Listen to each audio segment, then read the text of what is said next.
Still plenty of low clouds and a few showers around southern West Virginia as we go through our 6 o'clock hour. Here's the view. I-64, mile marker 179. That's at White Sulphur Springs. Always one of my favorite cameras to look at. Traffic, as usual, is fairly light and flowing smoothly at this hour. Temperatures around the region are about a dozen or so degrees warmer than they were at this time yesterday. We talked about that during the first weather, and you can see that Welch has 70. Isn't that nice to see a 70 for the first time in a long time? Well, that's where we're sitting at Welch. Meanwhile, Marlton's the cool spot. They have 60 degrees. Beckley has 65. Bluefield now up to 66. Out to the regional temperatures we go. We notice that it's fairly cool off to the east of the Appalachian chain, but that cool air is beginning to break down now a little bit as we're seeing that cold air daemon that we've been talking about for the last couple of days. That same system that's brought us all this cold weather and kept all that cold weather in place now beginning to break down just a shade. So temperatures are going to be closer to where they're at as we look at Knoxville, which has 78 rather than the 60s that we're sitting in today. Doppler radar, there are still a few showers around. We talked about that during the first weather, and you can see them. It's all light stuff, maybe an isolated rumble of thunder or two. For the most part, we're just seeing just some light rain to help slow us down a little bit as we go through our evening time plans. More is on the way over the next 24, 36, maybe even 48 hours as we go through our upcoming weather pattern for Thursday at 6 o'clock.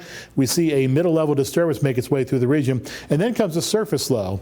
This one here gives us much better chances for rain and much heavier amounts of rain too. The good news is that I think that flooding is a smaller concern this time, as we talked about frequently during the weathercasts over the last few days, because we've had that vegetation green up now. You've seen that in the cameras, and we've also, of course, haven't had a huge amount of rain over the past few days. Only a half inch in Beckley over the last 3 days, to give you an example of the kind of rains that we've seen around the region.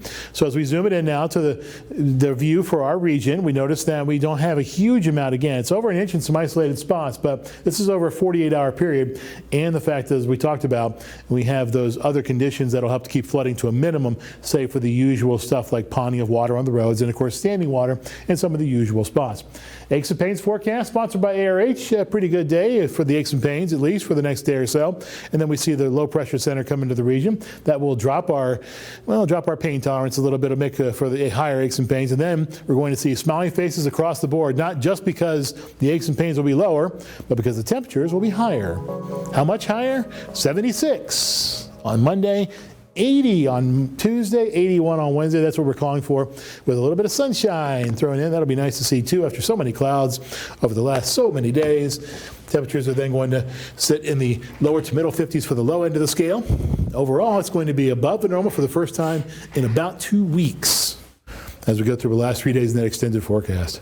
That's very exciting to see, but it brings up a question. Sure. With it soon going to start June, being warmer, sunnier, less rain, do you think that that's going to be how all of our summer is going to be? Super hot and little rain? Well, that's how it was last summer for sure. I don't think this summer is going to be quite as dry, but we will be fairly warm once again. That is the general forecast, yes. Well, at least we won't be in a drought like how we were last year too, so that's some good news. And maybe Doesn't the rain appear will so bring for down, now, yes. Yeah, and maybe the rain and stuff will bring down temperatures as we go deeper into the summer. Yep. Well, thank you so much. Now we have more news, weather, and sports coming your way right after the break, so don't go anywhere.